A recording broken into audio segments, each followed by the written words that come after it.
Hello, welcome to Study Circle. अगर आप BPSC teaching recruitment exam की तैयारी कर रहे हैं तो आप एससीईआरटी के इम्पोर्टेंस को जानते हैं। तो इसी सीरीज में आज हम लोग क्लास 6 स्टैंडर्ड सिविक्स या नागरिक शास्त्र का चैप्टर 6 स्थानीय सरकार को पढ़ेंगे। तो इस चैप्टर के दो पार्ट है। पहला तो है कि हम ग्राम पंचायत या ग्रामीण सरकार के बारे बारे में पढ़ेंगे, या फिर दूसरा पढ़ेंगे नगर नगर के जो नगर प्रशासन है उसके बारे में। तो ग्राम पंचायत को जो है इस चैप्टर में किस तरह से एग्जाम्पल के माध्यम से समझाया गया है उसको हम लोग पढ़ेंगे और जानेंगे। इस चैप्टर के जो भी इंपॉर्टेंट पॉइंट्स है उसको हम लोग डिस्कस करेंगे। तो अगर आप इस चैनल में नए हैं तो आपसे रिक्वेस्ट है कि चैनल को ज़रूर से ज़रूर सब्सक्राइब कर लीजिए। वीडियो पसंद आता है तो इसे लाइक करें, शेयर करें और अपना सुझाव कमेंट बॉक्स में ज़रूर लिखिए। तो चलिए शुरू करते हैं। तो यहाँ पे सबसे पहले जो है कि नवहट्टा जो एक जगह है, ग्रामीण जगह, उस गाँव का जो है यहाँ पे एग्जाम्पल दिया गया है। तो क्या है कि नवहट्टा पूर्वी में विभिन्न टोलों और गाँवों के लोग जो है जमा हो रहे हैं। ये लोग क्या है अपनी टोलों की समस्याओं पर विचार विमर्श करने के लिए इकट्ठा हुए हैं।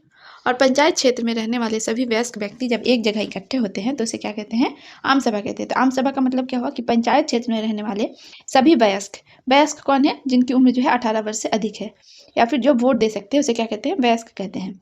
आम सभा के रूप में जाना जाता है। गांव के एक व्यक्ति ने क्या अपने टोले में सड़क बनवाने के बारे में आम सभा में बात उठाई। वहीं एक दूसरे व्यक्ति ने क्या कि यहाँ पेयजल संबंधी समस्याओं को जोरदार ढंग से उठाते हुए कहा कि मेरे टोले की आबादी कितने हैं? लगभग 300 घरों की है, और इसमें क्या महादलितों एवं गरीब परिवारों की संख्या जो है सबसे अधिक है। फिर भी क्या है कि वहाँ एक ही सार्वजनिक चापाकल है जिसका सभी लोग क्या उपयोग करते हैं।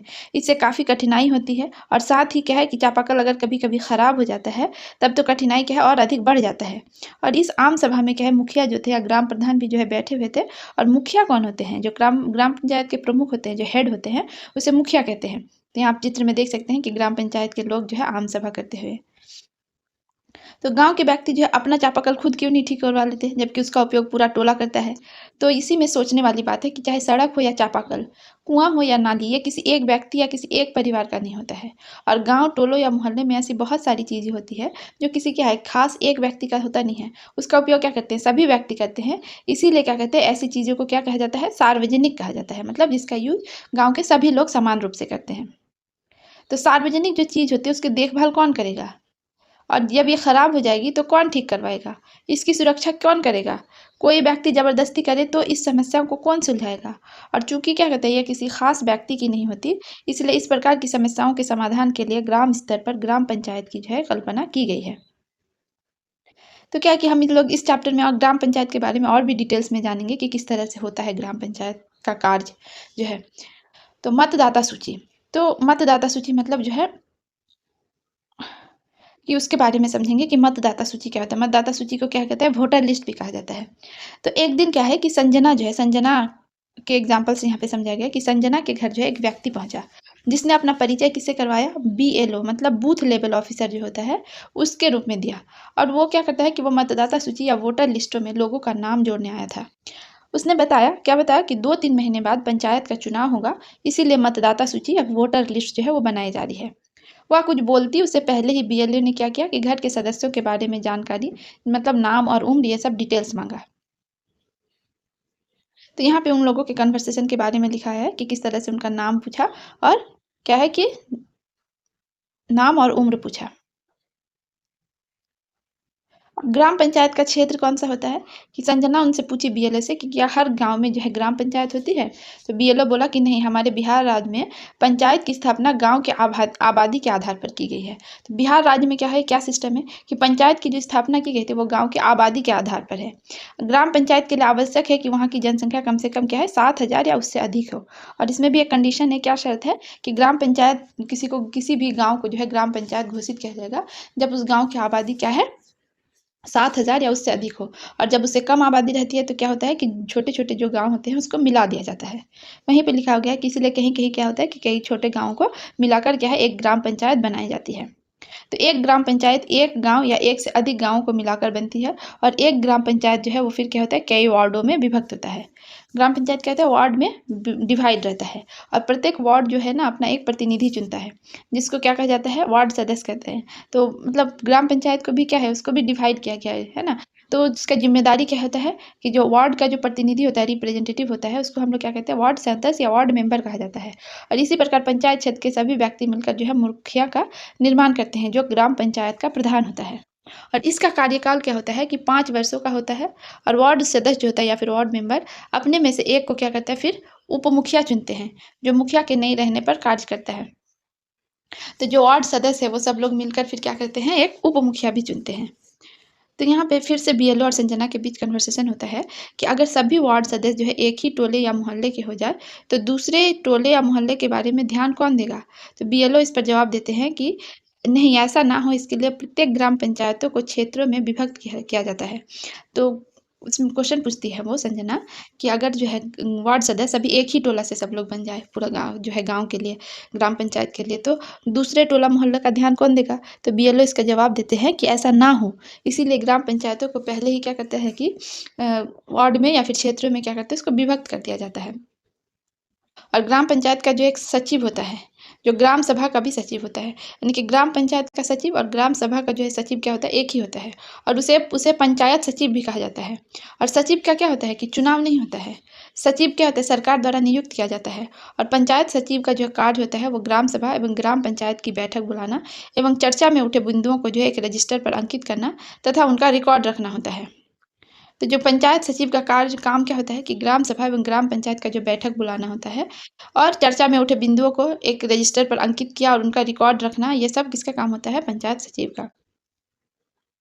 आरक्षण व्यवस्था क्या है कि बिहार राज्य में पंचायती राज व्यवस्था में एक अलग तरह का आरक्षण व्यवस्था सरकार के द्वारा की गई है और इसका निर्धारण जो है स्थानीय स्तर पर जिला पदाधिकारी करते हैं। और हमारे यहाँ क्या है कि अनुसूचित जाति, अनुसूचित जनजाति, अति पिछड़ा वर्ग एवं पिछड़ा वर्ग के लिए कुछ सीटें जो है वो आरक्षित की गई है। और इसके साथ साथ महिलाओं को क्या है, सभी पदों की आधी सीटें जो है यानी कि 50% जो है आरक्षित की गई है। तो क्योंकि बिहार जो है काफ़ी पिछड़ा राज्य है, इसमें क्या है, इसलिए आरक्षण व्यवस्था की गई है। कैसे है इसका आरक्षण व्यवस्था कि इस अनुसूचित जाति, अनुसूचित जनजाति, पिछड़ा वर्ग एवं क्या है कि अति पिछड़ा वर्ग के लिए क्या है कुछ सीटें जो है वो रिजर्व किया गया है। और साथ ही महिलाओं की कंडीशन जो है बहुत खराब है, इसलिए उनको सभी पदों के लिए आधी सीटें या 50% जो है आरक्षित की गई है। अब यहाँ पे ये बहुत ज़रूरी है जानना कि जो ग्राम पंचायत है उसका काम क्या है, कार्य क्या है, फ़ंक्शन क्या है? तो यहाँ पे फिर से नवहट्टा गाँव का जो है एग्ज़ाम्पल दिया गया है कि ग्राम पंचायत नवहट्टा की क्या है कि बैठक हो रही थी और पंचायत के काम के बारे में चर्चा करने के लिए मुखिया और सभी जो वार्ड सदस्य हैं वो उपस्थित थे। तो उसी में से एक सदस्य ने कहा कि वार्ड में जो है 150 व्यक्तियों को क्या है कि रोज़गार के कार्ड दिए जा चुके हैं, परंतु उन्हें क्या है कि कोई काम करने का मौका नहीं मिला और यदि रोज़गार का प्रबंध नहीं किया गया तो पलायन की जो स्थिति है वो और गंभीर हो जाएगी। और सभी ने जो है मिलकर तय किया कि तालाब के काम पर इस वार्ड के लोगों को पहले रखा जाएगा। और इस प्रकार ग्राम पंचायत की बैठक में जो है विकास के काम पर चर्चा हुई, समस्याएं सुलझाना और व्यवस्था बनाने के निर्णय लिए जाते हैं। तो ग्राम पंचायत का काम क्या है कि उसके बैठक में विकास के काम पर चर्चा हो पहला, तो दूसरा क्या है समस्याओं को सुलझाना और तीसरा है व्यवस्था बनाने का जो है निर्णय लेना। अब आगे है कि ग्राम पंचायत द्वारा स्थानीय स्तर पर विभिन्न प्रकार के कार्य किए जाते हैं। उनमें से कुछ प्रमुख निम्न हैं, जैसे पहला तो है ग्रामीण विकास योजनाओं का ग्राम सभा द्वारा चर्चा के बाद क्रियान्वयन करना और दूसरा है कृषि, पशुपालन, सिंचाई, मछली पालन आदि को बढ़ावा देना। तो यहाँ पे ये इन दोनों को पहले समझते हैं कि ग्राम पंचायत द्वारा जो स्थानीय स्तर पर काम किया जाता है उसमें से क्या-क्या इम्पोर्टेंट है। तो पहला तो क्या है कि ग्रामीण विकास योजनाओं का ग्राम सभा के बाद, चर्चा के बाद क्रियान्वयन करना है, मतलब उसको लागू करना है ना, उसका फ़ंक्शन में उसको लाना, ये किसका काम है, ग्राम पंचायत का काम है। दूसरा जो है गाँव में क्या-क्या होता है, कृषि होता है, पशुपालन होता है, सिंचाई, मछली पालन आदि को क्या है कि ये सबको बढ़ावा देना, प्रोत्साहित करना, ये ग्राम पंचायत का काम होता है। आगे है कि ग्रामीण आवास, जिसे क्या है इंदिरा आवास भी कहते हैं, पेयजल, सड़क, घाट, बिजली की व्यवस्था, बाजार एवं मेला इत्यादि का समुचित प्रबंध करना। यानी कि जो ग्रामीण आवास जो है सरकार के द्वारा मिलती है, इंदिरा आवास भी कहते हैं उसको, पेयजल, सड़क, घाट, बिजली की व्यवस्था, बाजार एवं मेला इत्यादि का जो है समुचित प्रबंध करना। दूसरा क्या, यहाँ पे देख सकते हैं कि ये सड़क निर्माण करते लोग और कुआं निर्माण, ये सब किसके द्वारा किया जाता है, सरकार के द्वारा किया जाता है, ग्राम पंचायत के माध्यम से। स्वास्थ्य सेवा, परिवार कल्याण, विकलांग कल्याण की योजनाओं में मदद करना, कुआं, तालाबों, पोखरों आदि का निर्माण करना। और लास्ट में है कि सहकारिता, कृषि भंडारण तथा बिक्री की व्यवस्था करना। सहकारिता मतलब कोऑपरेटिव जो सेक्टर है, उसके लिए कौन है, ग्राम पंचायत ही काम करता है। ग्राम पंचायत का आय के साधन, ग्राम पंचायत का आय के जो है 2 प्रमुख स्रोत हैं। तो 2 प्रमुख स्रोत क्या-क्या है? पहला है एक कर के रूप में जो वो खुद लगाती है और दूसरा है अनुदान के रूप में जो सरकार द्वारा उसे मिलता है। पहला क्या है कि कर के रूप में और दूसरा अनुदान के रूप में। उदाहरण के लिए पंचायत के अपने क्षेत्र की दुकानदारों से कर वसूल करती है और ये इसका खुद का स्रोत है और पंचायत के किसी भी जरूरी काम पर इसे खर्च किया जा सकता है। ग्रामीण रोजगार कार्यक्रम या आवास योजना के लिए पंचायत को क्या है सरकार द्वारा पैसे प्राप्त होते हैं और ये पैसा जो है उसी योजना के अनुसार खर्च किए जा सकते हैं। गाँव का प्रशासन कैसा होता है कि हमारे देश में जो है 6 लाख से अधिक गाँव हैं। उनकी समस्याओं को सुलझाना आसान काम नहीं है और गाँव में भी बेहतर व्यवस्था के लिए जो है एक प्रशासन होता है। और इसके बारे में अभी आगे पढ़ेंगे कि पुलिस थाने का कार्य कैसा होता है। तो राम जी जो थे उनके एग्ज़ाम्पल के माध्यम से समझाया गया है कि राम जी जो थे वो एक व्यक्ति थे, वो राजपुर गाँव के रहने वाले थे। राम जी अपने खेत में एक कमरा बनवाना चाहता था और चहारदीवारी बनवाने के लिए कामगारों को बुलाकर गड्ढा खुदवाने लगे। तभी प्रकाश मोहन ने आकर उसे मना किया कि आप अपनी ही ज़मीन में चहारदीवारी बनाओ। राम जी इस बात से सहमत नहीं हुआ, वो मज़दूरों को आगे काम बढ़ाने को बोला। प्रकाश इस पर नाराज़ होकर झगड़ा करने पर जो है उतारू हो गया। राम जी जो थे वो पूर्व में ग्राम पंचायत का मुखिया था, अतः उसने अपने धन बल के द्वारा ज़बरदस्ती चहारदीवारी का निर्माण करवा लिया और प्रकाश के साथ जो है मारपीट भी की। तो प्रकाश मोहन के भाई श्याम जो थे वो पटना में जो है व्यवसाय करते थे। घर आए तो सारी घटनाओं को सुने। श्याम ने जो है वो प्रकाश मोहन के नज़दीक के पुलिस थाने मामले की रपट लिखवाने के लिए तैयार किया। प्रकाश मोहन के पड़ोसी ऐसा नहीं चाहते थे क्योंकि वे समझते थे कि ऐसा करना क्या है, पैसा एवं समय की बर्बादी है। श्याम सबको समझाकर रपट लिखवाने हेतु मोहन को लेकर थाने चल पड़ा। प्रकाश ने श्याम से पूछा कि क्या थाने के कार्यक्षेत्र में हमारा गांव आता है। तो श्याम बोले हाँ, प्रत्येक पुलिस थाना का एक क्षेत्र होता है जिसमें हुई चोरी, दुर्घटना, मारपीट, झगड़े आदि का केस, जिसे क्या कहते हैं रपट या रिपोर्ट कहते हैं, दर्ज करके थाने का प्रशासन जो है पूछताछ, जांच पड़ताल तथा जो है कार्रवाई करता है। हमारा गांव स्थानीय के क्षेत्र में आता है। प्रकाश मोहन तथा श्याम ने जो है थाना पहुंचकर मामला दर्ज करवाया और थानेदार ने उन्हें उनके गांव पहुंचकर घटना की जांच पड़ताल एवं कानून सम्मत कार्रवाई करने का जो है वायदा किया। तो क्या हुआ था कि हल्का कर्मचारी का काम। तो क्या है कि राम जी और प्रकाश मोहन के झगड़े को हम लोग ऑलरेडी समझ चुके कि किस तरह से उनका झगड़ा हुआ। तो यहाँ पे एक क्वेश्चन है कि क्या पुलिस थाना को छोड़कर भी समस्या का समाधान किया जा सकता है? और क्या कोई सभी लोगों की ज़मीन का अभिलेख रखता है? अभिलेख मतलब रिकॉर्ड रखता है और उसके रखने वाले जो होते हैं वो कौन होते हैं? तो गाँव की ज़मीन को नापना, उसका अभिलेख रखना जो है ये हल्का कर्मचारी का काम होता है। हल्का मतलब हल्का भारी वाला नहीं, यहाँ पे हल्का मतलब जो है उस एरिया को कहा जाता है। इसे हल्का कर्मचारी का काम होता है और इसी को कहते हैं, इस हल्का कर्मचारी को ही पटवारी, लेखपाल, ग्रामीण अधिकारी या फिर कानूनगो भी कहते हैं। तो पटवारी, लेखपाल, ग्रामीण अधिकारी, कानूनगो और हल्का कर्मचारी, ये सब क्या है, एक ही पद के व्यक्ति का नाम है। तो हमारे यहाँ जो है ज़मीन का लेखा-जोखा रहने वाले कर्मचारी को हल्का कर्मचारी कहते हैं। हल्का कर्मचारी की नियुक्ति जो है वो राज्य सरकार करती है और वह कुछ गाँवों के लिए जो है ज़िम्मेदार होता है। नक्शे के आधार पर बने खसरे पंजी के अनुसार वो ज़मीन का रिकॉर्ड रखता है और जो है हल्का कर्मचारी के पास खेत नापने हेतु लोहे की लंबी जंजीर होती है और इस लोहे की लंबी जंजीर को क्या कहते हैं, ज़रीब कहते हैं। तो अगर पूछा जाए ज़रीब क्या है, तो ज़मीन या फिर खेत को नापने हेतु लोहे की लंबी लंबी जो जंजीर है उसको क्या कहते हैं, ये ज़रीब कहा जाता है। रामजी तथा प्रकाश के झगड़े को जो है हल्का कर्मचारी शांतिपूर्वक बिना मुकदमे के सुलझा सकता था। कर्मचारी नक्शे के आधार पर जमीन को नापकर रामजी और प्रकाश के जो है घर की जमीन को देख लेता, जिससे पता चल जाता कि कौन किसकी तरफ जो है जमीन पर बढ़ रहा है। तो जो है कि हल्का कर्मचारी किस तरह से काम करता है उसके बारे में यहाँ पे समझाया गया है कि जैसे प्लॉट संख्या 2 और 3 से संबंधित क्या है और इसकी जानकारी में क्या मतलब क्या हमें इसकी जानकारी मिल सकती है। तो हल्का कर्मचारी जो होती है वो किसानों से भूमि लेकर जमा करवाता है तथा सरकार को अपने क्षेत्र में उगने वाले फसलों के बारे में भी जो है वो जानकारी देता है और ये क्या कहता है, सर्वेक्षण के द्वारा ये काम करता है। किसान के फसलों का जो विवरण, कुआं, नलकूप आदि का लेखा जोखा भी राजस्व विभाग का काम है। इस काम का जो अवलोकन कई लोग करते हैं। बिहार राज्य है कई जिलों में बटा हुआ है और जमीन का लेखा जोखा रखने हेतु जिलों को भी जो है प्रखंड और अनुमंडल में बांटा गया है। और जिले में क्या है, सबसे ऊपर जो होता है वो जिलाधिकारी होता है और उसके बाद कौन होते हैं, उप समाहर्ता होता है। उप समाहर्ता को जो है भूमि सुधार भी कहते हैं और अंचल अधिकारी, अंचल निरीक्षक और सबसे आखिर में जो होता है वो हल्का कर्मचारी होता है। यानी कि सबसे पहले क्या होता है कि जमीन का लेखा जोखा करने है तो पहले तो जिले को प्रखंड और अनुमंडल में बांटा गया है और जिला में भी जो अधिकारी होते हैं उसमें क्या होता है, सबसे ऊपर जो होता है वो जिला अधिकारी होते हैं, उसके बाद उप समाहर्ता होते हैं, फिर उसके नीचे अंचल अधिकारी है और फिर उसके बाद अंचल निरीक्षक और बाद में हल्का कर्मचारी होता है। ये सभी क्या है कि अपने स्तर पर काम का जो है निरीक्षण करते हैं और व्यवस्था करते हैं और लेखा पंजी जो है वो क्या व्यवस्था करते हैं कि जो लेखा पंजी हो और फिर जो क्या है रिकॉर्ड रजिस्टर हो वो क्या है वो सही हो। और ये किसानों को उनकी ज़मीन की नकल भी देते हैं और जनता की आवश्यकता अनुरूप जो है जाति, आय प्रमाण पत्र आदि भी क्या करते हैं जारी करते हैं। तो अंचल अधिकारी का कार्यालय में जो है वो ज़मीन विवाद को सुलझाया जाता है। एक जो है नया कानून के बारे में यहाँ पे बताया गया है कि हिंदू अधिनियम धारा 2005 के क्या है अंतर्गत क्या होता है कि जब हम उन किसानों के बारे में सोचते हैं जिनके पास ज़मीन है, तो आमतौर पर हमारे ध्यान में क्या होता है कि पुरुष होते हैं और महिलाओं की जो हैसियत होती है खेती के काम में एक मददगार भर की मानी जाती है। उनके बारे में ज़मीन के मालिक के रूप में कभी नहीं सोचा जाता और अभी तक जो है कई राज्यों में हिंदू औरतों को परिवार की ज़मीन में हिस्सा नहीं मिलता था। पिता की मृत्यु के बाद ज़मीन बेटों में बाँट दी जाती थी और हाल ही में यह कानून बदला गया है और नए कानून के मुताबिक बेटों-बेटियों और उनकी माँ को जो है वो ज़मीन में बराबर हिस्सा मिलता है। और यह कानून जो है सभी राज्यों और केंद्र शासित प्रदेशों में जो है लागू होगा और इस कानून से जो है बड़ी संख्या में औरतों को जो है वो फ़ायदा होगा। जया की कहानी। तो क्या है जया की कहानी यहाँ पे?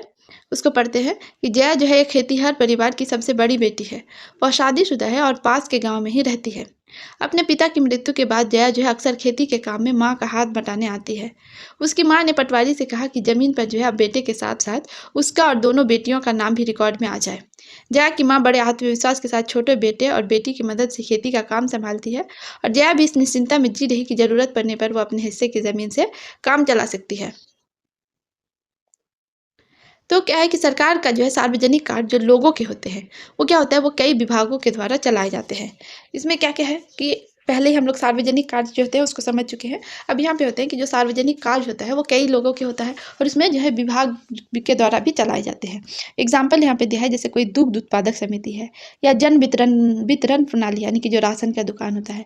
बैंक, बीज एवं खाद हेतु जो होती है, क्या है प्राथमिक कृषि साख सहयोग समिति जिसे क्या कहते हैं पैक्स कहते हैं। डाक बंगला, आंगनबाड़ी, सरकारी स्कूल, प्राथमिक स्वास्थ्य केंद्र आदि क्या है कि सार्वजनिक कार्य होता है और इसको क्या है विभाग के द्वारा जो है चलाया जाता है।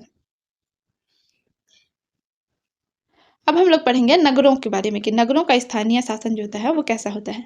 तो शहर में भी जनसंख्या के आधार पर प्रशासन का निर्माण किया जाता है। बड़े शहरों के लिए नगर निगम एवं छोटे शहरों के लिए नगर परिषद या फिर नगर पालिका तथा कस्बाई शहरों के लिए नगर पंचायत की स्थापना की गई है। बिहार राज्य में जो है कोई महानगर नहीं है और हमारे यहाँ क्या वो केवल क्या है कि नगर निगम, नगर परिषद जिसे नगर पालिका कहते हैं तथा नगर पंचायत ही है। नगर परिषद जो है मध्यम स्तर के शहरों जिनकी संख्या 40,000 से 2 लाख के बीच होती है, वहाँ स्थापना की जाती है। उसी प्रकार छोटे शहर जो गाँव से शहर का रूप लेने लगते हैं, वहाँ क्या है कि नगर पंचायत बनाई जाती है। शहर बनने के लिए यह माना जाता है कि अधिकांश लोग जो है अपनी जीविका कृषि से नहीं बल्कि व्यापार, नौकरी, उद्योग आदि से चलाते हैं और शहर में जो है काम करने वाले लोगों के बारे में हम लोग ऑलरेडी पहले पढ़ा है। तो शहर में क्या होता है जनसंख्या के आधार पर जो है प्रशासन का निर्माण किया जाता है। तो गाँव में भी हम लोगों ने क्या पढ़ा कि आबादी या जनसंख्या के आधार पर ग्राम पंचायत का क्या होता है कि निर्माण होता है। उसी तरह शहर में भी जनसंख्या के आधार पर क्या होता है प्रशासन का निर्माण होता है। और बड़े शहर जैसे होते हैं उसमें क्या होता है नगर निगम होता है और छोटे शहर जो होते हैं उसमें क्या होता है नगर परिषद या नगर पालिका होता है। और कस्बाई शहर में जो होता है मतलब थोड़ा-सा शहर है और थोड़ा-सा गाँव भी है। तो इसका इस तरह में क्या होता है नगर पंचायत की स्थापना की गई है। यानी कि शहर भी कितना 3 प्रकार में बाँटा हुआ है। तो बिहार राज्य में क्या है कि तो सबसे पहले कोई महानगर नहीं है। तो यहाँ पे क्या है सिर्फ़ नगर निगम, नगर परिषद और नगर पंचायत ही है। नगर निगम और नगर परिषद क्या है?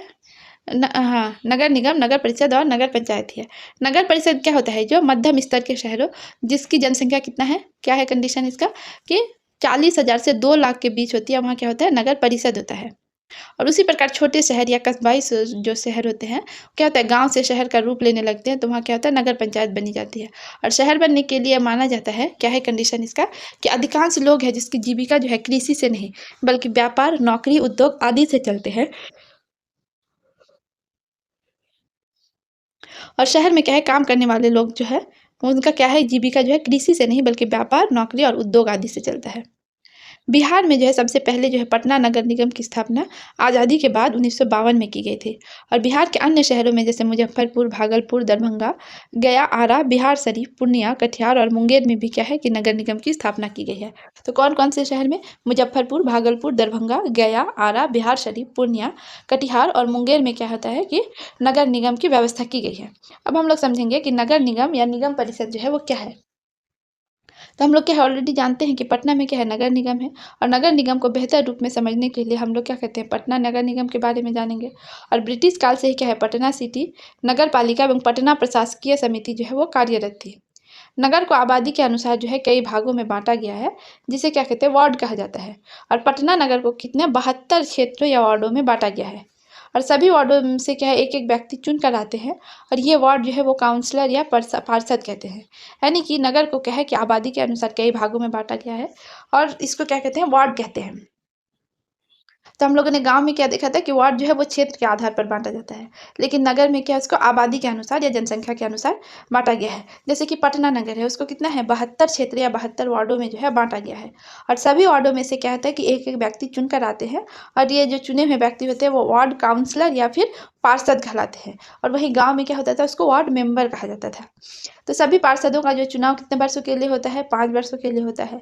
और निगम परिषद जो है अपने निर्वाचित सदस्यों में से ही एक को क्या कहते हैं महापौर और एवं एक को क्या है उप महापौर चुनती है। महापौर जो है वो निगम परिषद का अध्यक्ष एवं सभापति होता है। तो जो महापौर होता है वो क्या होता था कि निगम परिषद का जो है वो अध्यक्ष होता है। और निगम परिषद की बैठक जो है निगम परिषद की जो बैठक है वो प्रत्येक माह में होती है। और निगम परिषद के काम करने के लिए जो है अलग-अलग समितियाँ बनाई जाती है। पहला क्या है जैसे शिक्षा, स्वास्थ्य, चिकित्सा, लोक निर्माण, उद्योग आदि। तो क्या है कि निगम परिषद के का काम करने के लिए क्या है कि अलग-अलग समितियाँ बनाई जाती हैं। जिसमें क्या-क्या है प्रमुखता से कि शिक्षा, स्वास्थ्य, चिकित्सा, लोक निर्माण, उद्यान आदि।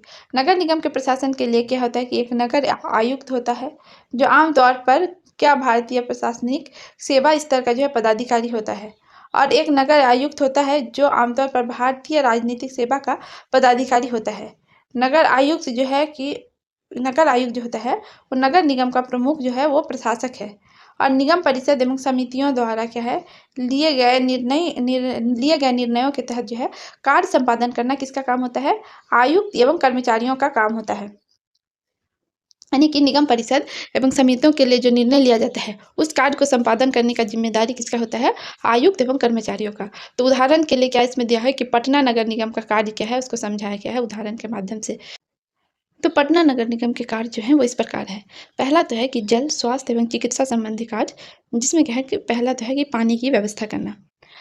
दूसरा क्या है कि सार्वजनिक सुविधा के कार्य करना जैसे कि सड़क साफ करना, कचरा उठाने की व्यवस्था करना एवं नालियों की सफाई, सार्वजनिक शौचालय की व्यवस्था आदि।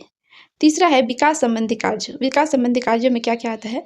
सड़क बनाना, नालियाँ खुदवाना, सड़कों पर प्रकाश व्यवस्था एवं वाहन का ठहराव, पड़ाव की जो है व्यवस्था करना। चौथा है शिक्षा संबंधी कार्य। ये भी किसके अंतर्गत होता है? जो है कि पटना नगर निगम में जो नियुक्त कर्मचारी है उनकी। पाँचवा है कि प्रशासनिक कार्य, जैसे जन्म मृत्यु जो है इसका पंजीयन आदि का कार्य। और आपातकालीन कार्य जैसे कि आग लगने पर बुझाना, बाढ़ आने पर रोकने का प्रयास करना, ये सब क्या आपातकालीन कार्य है। पर्यावरण की सुरक्षा, सातवां है पर्यावरण की सुरक्षा। तो जैसे वृक्षारोपण एवं इसकी देखभाल करना, ये सब क्या है कि हमारा पर्यावरण सुरक्षा में आ जाता है। और नेक्स्ट है कि झुग्गी-झोपड़ी, मलिन बस्ती का विकास जो होता है वो विकास कार्य आदि जो है ये किसमें आता है? पटना नगर निगम का ही काम आता है। विविध कार्य जैसे कि जमीन एवं मकान का सर्वेक्षण एवं नक्शा बनाना, जनगणना जैसे कि बधशाला, बूचड़खाना की व्यवस्था आदि करना। तो इसी प्रकार क्या है कि अन्य शहरों में जो है वो नगर परिषद या नगर पंचायत बनाकर जो है काम किया जाता है। तो अन्य शहरों में क्या है कि नगर परिषद या नगर पंचायत बनाकर जो है वो काम किया जाता है। तो हम लोग यहाँ एक सूरत की कहानी से समझेंगे कि 1994 में क्या हुआ था, सूरत में भयंकर प्लेग फैला था और उस वक्त क्या था सूरत भारत के सबसे गंदे शहरों में से एक था। लोग घरों एवं होटलों का जो है कूड़ा कचरा पास की नालियों एवं सड़कों पर ही फेंक देते थे। इससे सफाई कर्मचारियों को कूड़ा कचरा उठाने तथा उसे ठिकाने लगाने में जो है काफ़ी मुश्किलों का सामना करना पड़ा था। ऊपर से नगर निगम जो है अपना काम नियमित रूप से नहीं कर पा रही थी, जिससे क्या है इसकी स्थिति बदतर हो गई। प्लेग जो हवा के जरिए फैलता था और जितने लोगों को ये प्लेग हो जाए, उन्हें दूसरों से अलग रखना ही पड़ता है। सूरत में उस साल जो है बहुत से लोगों ने जो है अपनी जान गँवाई। करीब 3 लाख से जो है अधिक लोगों को जो है शहर छोड़ना पड़ा और प्लेग के डर से अनिवार्य कर दिया कि नगर निगम जो है मुस्तैदी से काम करे। परिणाम स्वरूप जो है सारे शहर की अच्छी तरह सफाई हुई और आज की तारीख में भारत के साफ शहरों में जो है सूरत का नाम आता है। अब हम लोग पढ़ेंगे आय के साधन। इतने सारे काम करने के लिए जो है वो उसमें क्या है बहुत सारा पैसा लगता है और निगम जो है ये राशि अलग-अलग तरीकों से इकट्ठा करती है। इन राशि का एक बड़ा भाग सरकार द्वारा अनुदान से आता है। लोग जो कर देते हैं, उसी से सरकार इस राशि को उपलब्ध करवाती है। कुछ कर ऐसे भी होते हैं जो नगर निगम जो है खुद वसूलती है, जैसे कि होल्डिंग कर, यानी कि गृह कर, मल कर आदि जो है पेशा कर इत्यादि जो होते हैं, कर जो नगर निगम जो है खुद वसूलती है। इसके अलावा क्या है कि नगर निगम अपनी दुकानों से किराया भी वसूलती है, यानी कि नगर निगम के आय के साधन जो इस प्रकार है। पहला तो क्या है कि मकान एवं दुकान तथा अन्य स्रोतों से प्राप्त कर और दूसरा है सरकार द्वारा प्राप्त होने वाले अनुदान। अन्य विभिन्न तरीकों से लिए जाने वाले शुल्क क्या है कि जैसे कि होर्डिंग, मोबाइल टावर आदि पर लगाए जाने वाला जो शुल्क है, उसे क्या कहते हैं कि ये विभिन्न तरीकों से अपनाए जाने वाला शुल्क या टैक्स है। नगर निगम भी क्या है कि वो कार्य ले सकती है। तो ये चैप्टर जो है वो यहीं पे एंड हो रहा है। अगर आपको वीडियो पसंद आता है तो इसे लाइक करें, शेयर करें और अपना सुझाव कमेंट बॉक्स में ज़रूर लिखिए। हमें सपोर्ट करने के लिए चैनल को ज़रूर से ज़रूर सब्सक्राइब करें। वीडियो देखने के लिए आपका बहुत-बहुत धन्यवाद।